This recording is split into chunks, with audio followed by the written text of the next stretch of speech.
Doctor explains, what happens if you stop eating sugar for 14 days?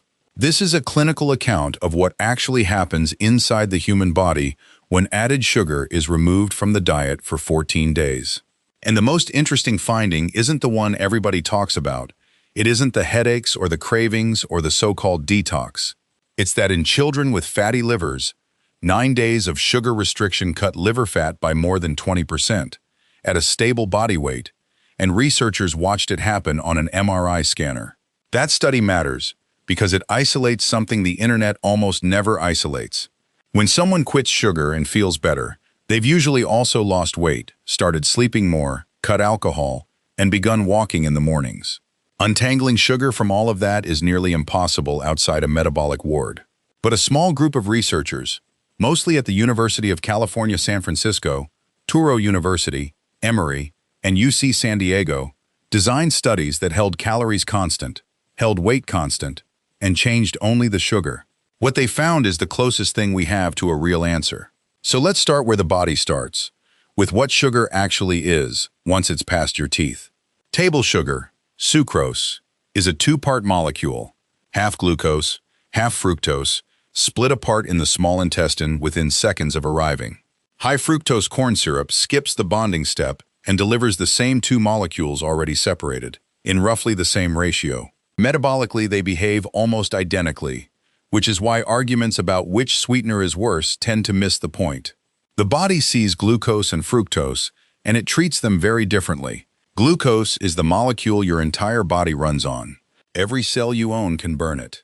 When glucose enters the bloodstream, the pancreas releases insulin. Insulin escorts glucose into muscle and fat and liver tissue, and a series of regulatory enzymes decide how much gets burned, how much gets stored as glycogen, and how much gets converted into fat. That last step is tightly controlled. There's a braking mechanism built into glucose metabolism, a key enzyme called phosphofructokinase that responds to the cell's energy status. When the cell has plenty of energy, the brake engages and the pathway slows down. Fructose has no such brake, and this is the single most important mechanistic fact in this entire subject. Fructose is absorbed through a specific transporter in the intestinal wall called GLUT5, and the overwhelming majority of it is routed straight to the liver. There, an enzyme called fructokinase, also known as ketohexokinase, or KHK, phosphorylates it into fructose 1-phosphate. Unlike the glucose pathway, this reaction is not regulated by the liver cell's energy status. There is no negative feedback. The liver doesn't get to say, "I'm full, slow down."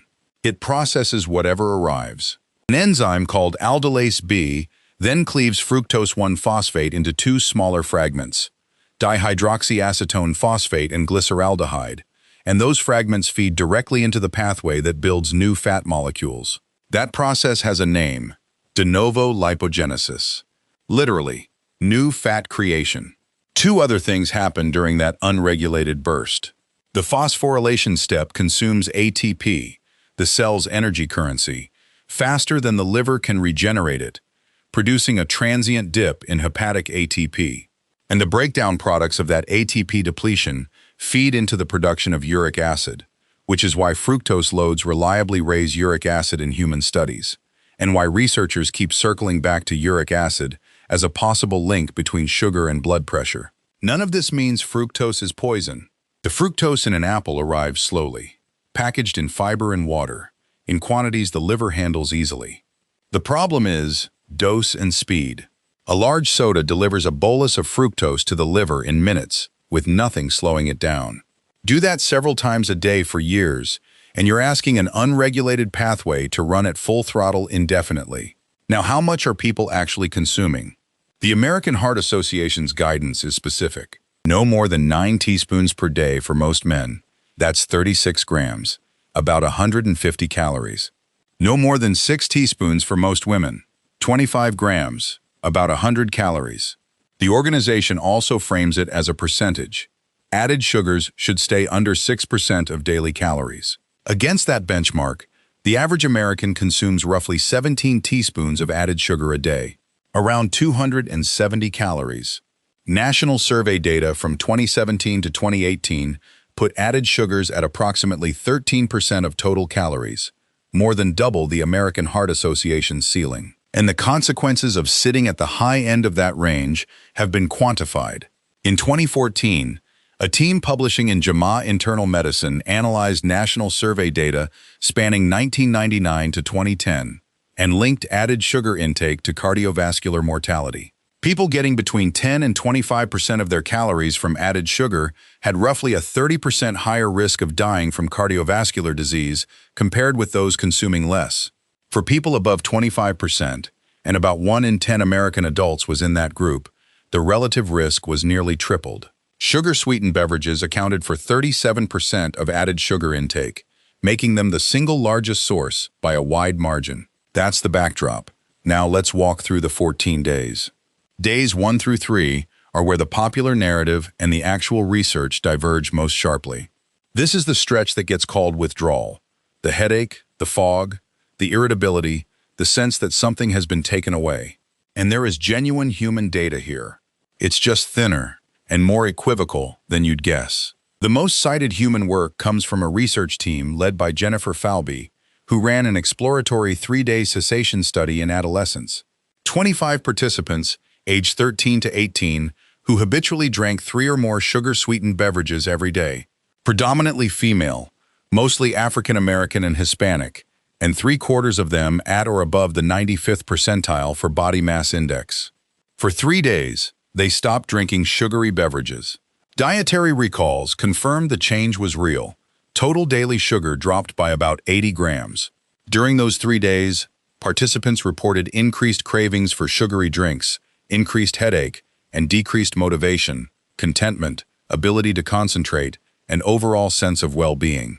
After the researchers applied statistical correction for testing multiple outcomes at once, which is exactly what a careful team should do, 3 findings held up: motivation, craving, and well-being. Notably, feeling tired and feeling irritable did not differ significantly between phases. The 2 symptoms most people describe as the hallmark of quitting sugar were not the ones that survived analysis. And then there's a study that cuts the other direction entirely.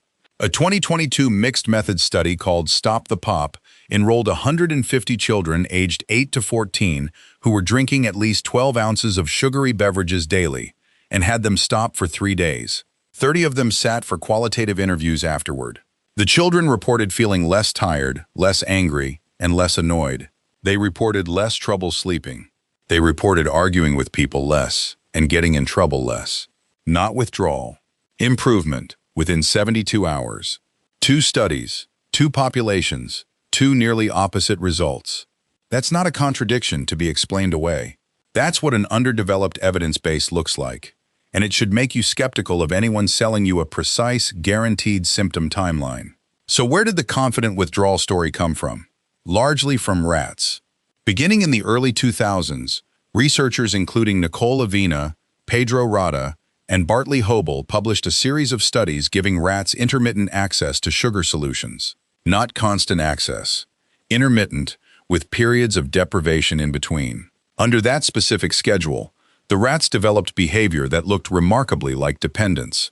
Repeated binging released dopamine in the shell of the nucleus accumbens, a core node of the brain's reward circuitry, over and over, without the blunting you'd normally see as a reward becomes familiar. The animals showed changes in dopamine and mu-opioid receptors, and cross-sensitization with amphetamine and alcohol. And when the researchers administered naloxone, a drug that blocks opioid receptors, the rats displayed a cluster of physical withdrawal signs the team scored as an index: teeth chattering, head shaking, forepaw tremors, and wet dog shakes. That's real data, carefully collected. But notice the conditions: intermittent access, imposed deprivation, and pharmacological provocation with an opioid blocker. Those are not the conditions of a person deciding to skip dessert. In 2016, a review published in the European Journal of Nutrition by Hisham Ziauddin, Margaret Westwater, and Paul Fletcher went through the animal and human literature side by side. Their conclusion was blunt. They found little evidence to support sugar addiction in humans. They pointed out that the dopaminergic response to sugar diminishes with repeated exposure and with predictive cues, a smell, a wrapper, a familiar setting, whereas the dopamine response to addictive drugs does not diminish that way. They pointed out that the binging behavior in the animal work appeared only under intermittent access designs and was likely driven by palatability rather than by a distinct neurobiological dependence. So here is the honest formulation. Sugar engages the brain's reward pathway.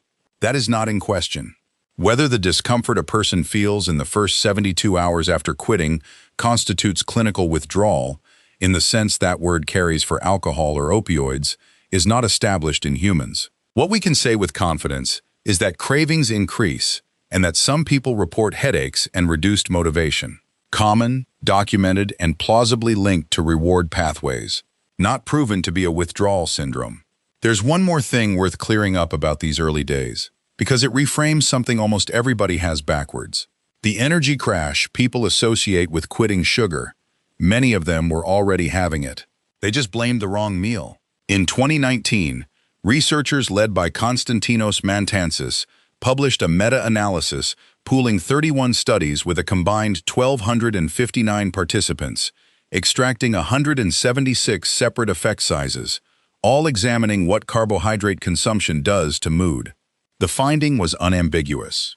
There was no evidence that carbohydrate improved any aspect of mood at any time point after ingestion. What they did find was the opposite: elevated fatigue within 30 minutes of consumption and reduced alertness within 60 minutes. The authors put it plainly: the sugar rush is a myth. The crash is the measurable part, which means that for a habitual sugar consumer, days 1 through 3 may involve the removal of several small fatigue events per day. Some people notice that as a fog lifting. Others notice only the craving.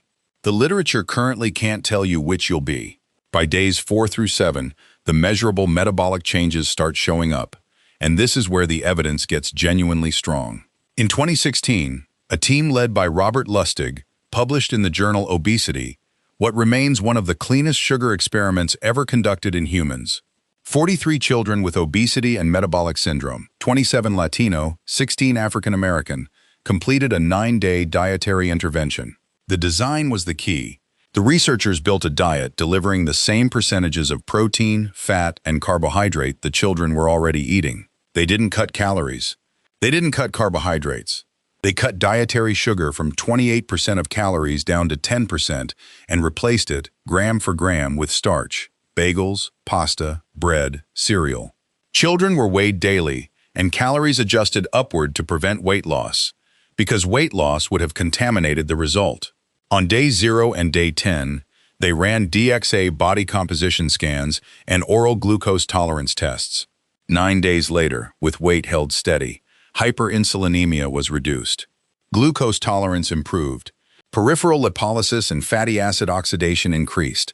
The body was mobilizing and burning fat more readily. Diastolic blood pressure came down. Lactate came down. Triglycerides came down. LDL cholesterol came down. All of it, without a single pound lost, and without cutting a single calorie. A companion study from the same research program, published in Gastroenterology in 2017, with John Mark Schwartz as lead author, went after the liver directly.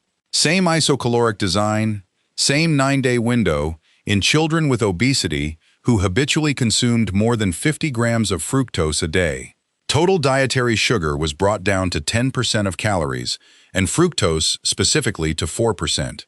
Using imaging and isotope tracing, the researchers measured liver fat and the rate of de novo lipogenesis, that unregulated fat-building pathway I described earlier. De novo lipogenesis fell, and average liver fat dropped by more than 20% in 9 days. The improvement was not attributable to weight loss because there wasn't meaningful weight loss. It tracked specifically to the removal of fructose. Think about what that implies. The liver isn't waiting for you to lose 30 pounds. Take the substrate away, and the fat-building pathway idles down almost immediately, and the organ begins clearing what it accumulated. 9 days, inside a 2-week window. A separate randomized trial published in JAMA in 2019, led by Jeffrey Schwimmer at UC San Diego with Miriam Voss at Emory, extended this into a longer clinical frame. 40 adolescent boys aged 11 to 16 with diagnosed non-alcoholic fatty liver disease were randomized either to 8 weeks of a diet low in free sugars, provided to them and their families, or to their usual diet. Liver fat was measured by MRI proton density fat fraction. In the low-sugar group, hepatic steatosis fell from 25% to 17%. In the usual diet group, it moved from 21% to 20%, essentially nothing. Adjusted for baseline, the difference between groups was just over 6 percentage points. And the same relationship holds when you run it in reverse, which is the strongest evidence a mechanism can have. In 2015, Kimber Stanhope and Peter Havel published a 2-week dose-response study in adults aged 18 to 40. Participants drank 3 beverages a day sweetened with high-fructose corn syrup, providing either 0% of daily energy, an aspartame control, or 10, 17.5, or 25%. 2 weeks. In healthy young adults, the results scaled with dose. Uric acid rose, triglycerides rose, apolipoprotein C3 rose, LDL cholesterol rose, and apolipoprotein B rose. 2 weeks of sugary drinks moved cardiovascular risk markers in young healthy people, in proportion to how much they drank. 14 days is long enough to damage these markers. It follows that 14 days is a reasonable window in which to start repairing them. Now for the part where I have to be honest about what doesn't change, because this is where the detox industry does most of its overselling. Start with weight. A systematic review and meta-analysis published in the BMJ in 2013 by Lisa Tay Morenga, Simonette Millard, and Jim Mann pooled the randomized trials of dietary sugar and body weight. Reducing sugar intake in people eating freely produced an average weight loss of 0.8 of a kilogram, about 1.75 pounds, with a confidence interval running from roughly 0.4 to 1 2/10 of a kilogram. Increasing sugar produced a comparable gain in the other direction. But the decisive finding was the third one. When sugar was swapped for an equal number of calories from other carbohydrates, body weight didn't change at all. The effect ran through calories, not through some unique fattening property of sugar. So if you cut added sugar for 14 days, and the scale drops 5 or 6 pounds, most of that is not fat. Cutting sugar typically means cutting refined carbohydrate more broadly, which depletes glycogen, and every gram of stored glycogen holds several grams of water with it. That's a real number on a real scale, and it's mostly water. It comes back the moment you eat a bagel. Anyone showing you a 14-day before and after and attributing it to fat loss is either confused or selling something. Then there's taste. The claim that 2 weeks resets your palate is repeated constantly, and there is a real study underneath it, but the timeline is wrong. Researchers at the Monell Chemical Senses Center, with Paul Wise as lead author, ran a 5-month protocol in healthy adults aged 21 to 54. After a baseline month, one group was assigned to a low-sugar diet for 3 months, instructed to replace 40% of their calories from simple sugars with fats, proteins, and complex carbohydrates. A matched control group changed nothing. The result was subtle and specific. After 3 months, foods genuinely did taste sweeter to the low-sugar group. The same vanilla pudding registered as more intensely sweet. But the level of sweetness they most preferred did not change. Their perception shifted. Their preference didn't. And it took 3 months, not 14 days. If your palate feels different after 2 weeks, that's plausible. But you're ahead of what the controlled data documents. Skin is the third place where expectation outruns evidence. There is a legitimate mechanism linking sugar to skin aging, and it's called glycation. Reducing sugars react non-enzymatically with the free amino groups on proteins, including dermal collagen, forming an unstable Schiff base that rearranges into a more stable amidori product, and eventually into a family of compounds called advanced glycation end products. These form cross-links within and between collagen molecules, with names like pentosodine and carboxymethylysine. They accumulate with age, they're amplified by ultraviolet exposure, and they're associated with loss of skin elasticity and a dull, yellowed appearance. Here's the honest part. Glycated cross-linked collagen cannot be repaired the way normal collagen can. Those cross-links accumulate over years. 14 sugar-free days does not reverse them. What 14 days does is stop adding to the pile. Acne is a different story with better short-term evidence, but still not a 2-week story. A 12-week randomized investigator-masked trial in 43 male patients compared a low glycemic load diet, 25% of energy from protein, 45% from low glycemic index carbohydrate against a conventional carbohydrate-dense diet. Total lesion counts fell by about 22 in the intervention group versus about 14 in the control group, a statistically significant difference. But the intervention group also lost meaningfully more weight and body mass index than controls, which the authors reported openly, and which makes it hard to attribute the entire effect to glycemic load alone. Later randomized trials, including a 12-week study published in the International Journal of Dermatology in 2023, and a Korean trial with histological analysis, have pointed in the same direction. 12 weeks. Consistently 12 weeks, not 2.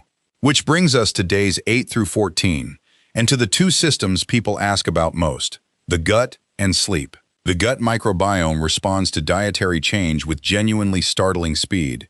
The landmark demonstration came in 2014, when Lawrence David, Peter Turnbaugh, and colleagues published in Nature a study placing 10 people on tightly defined diets, one entirely animal-based, one entirely plant-based. The microbial community shifted within a single day, and the shift was large enough to override the pre-existing differences between individuals. Bile-tolerant organisms, including Bilophila wadsworthia, expanded rapidly on the animal-based diet. So the machinery for rapid change exists. The question is, what specifically happens when you take out added sugar? And here the picture is considerably murkier.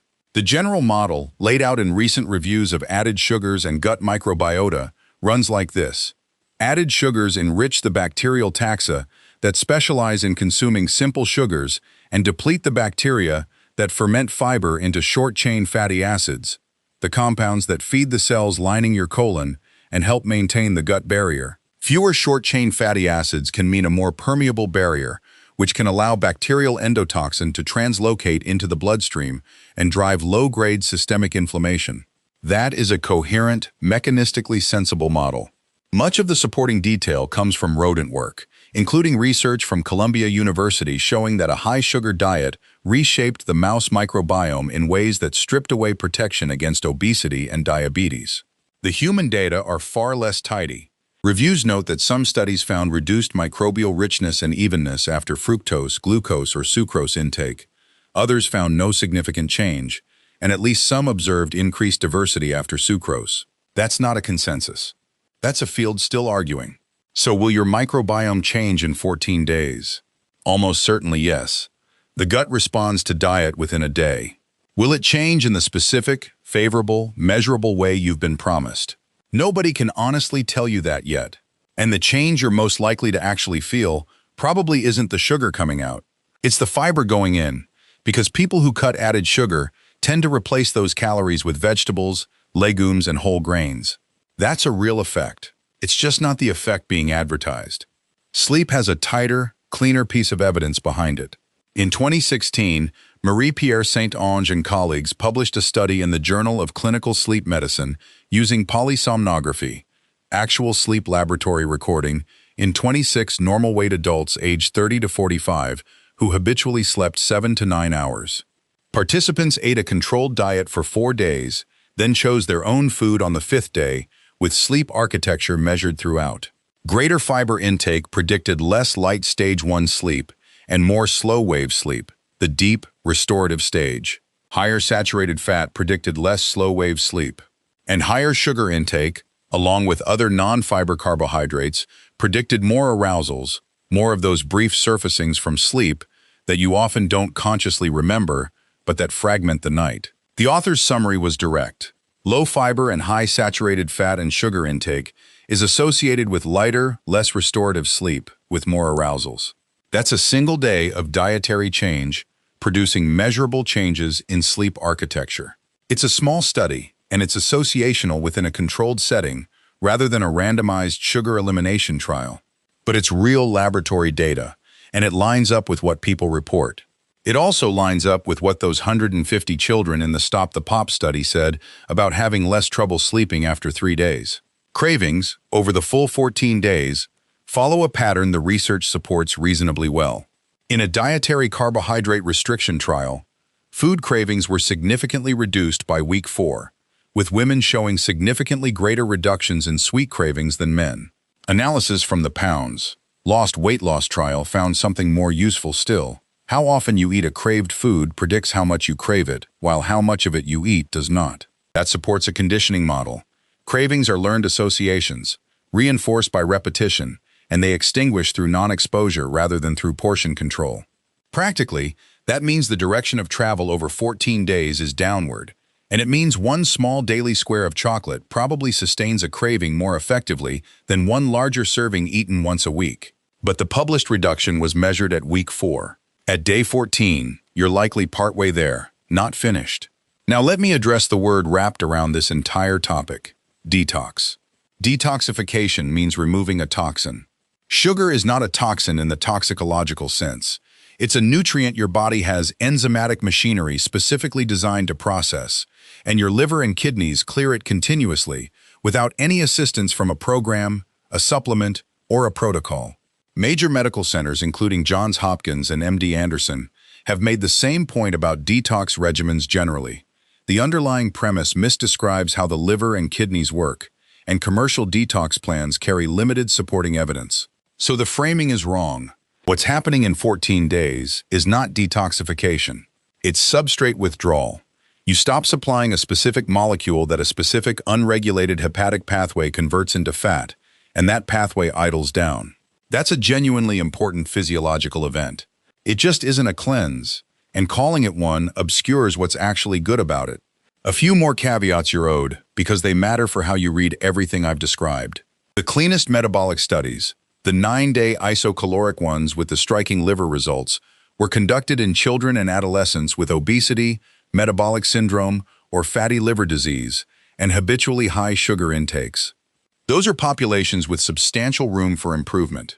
A metabolically healthy adult, eating moderate amounts of sugar, should not expect a 20% drop in liver fat, because there may not be much liver fat to drop. Those studies also weren't sugar elimination. They were sugar reduction, from 28% of calories down to 10, with the calories replaced by starch, in fully provided meals under research supervision. That's a different intervention from cutting added sugar to zero, while otherwise eating as you please. And the inflammation evidence, which I've deliberately held to the end, is largely observational. National survey analyses show heavy consumers of sugar-sweetened beverages carrying higher C-reactive protein, on the order of 1/4 milligram per liter higher after adjustment for demographics, lifestyle, and body mass index, with larger gaps among people with obesity, and a roughly 1.5-fold higher likelihood of elevated C-reactive protein among people with prediabetes. Those are associations across populations, not measurements of what happens to your inflammatory markers over 14 days. Systematic reviews of intervention studies on dietary sugar and subclinical inflammation exist, but the short-term human intervention data remain limited. If someone tells you your inflammation will be measurably down by day 14, they've gone past the evidence. Blood pressure is similar. A prospective analysis of 810 adults in the Premier trial, published in Circulation in 2010, found that cutting one 12-ounce sugar-sweetened beverage per day was associated with about a 1.8 millimeter of mercury reduction in systolic pressure and 1.1 in diastolic. Real, modest, and measured over 18 months, not 14 days. So let me give you the honest ledger. Well documented within a 2-week window, reduced hepatic de novo lipogenesis, and measurably reduced liver fat, demonstrated at stable weight in 9-day controlled trials. Reduced fasting insulin and improved glucose tolerance in the same trials. Falling triglycerides and LDL cholesterol. Lower diastolic blood pressure. The disappearance of the post-meal fatigue and reduced alertness that carbohydrate loads reliably produce in the hour after eating. And a rapid verifiable shift in gut bacterial composition, though not one whose exact direction can be promised. Commonly reported, with limited or conflicting human evidence: headache in the first few days, increased cravings, reduced motivation and concentration, and a general sense of low mood. Cravings and reduced well-being held up under statistical correction in the one dedicated human cessation study. Fatigue and irritability did not. And another study in children found improvements in those same domains within 3 days. Take the timeline you've read online as a description of what some people experience, not as a physiological schedule your body is obligated to follow. Not supported at 14 days. Meaningful fat loss beyond roughly a pound of true tissue, with the rest being glycogen-bound water. A reset palate. That took 3 months in the controlled trial, and even then, preference didn't shift, only perception.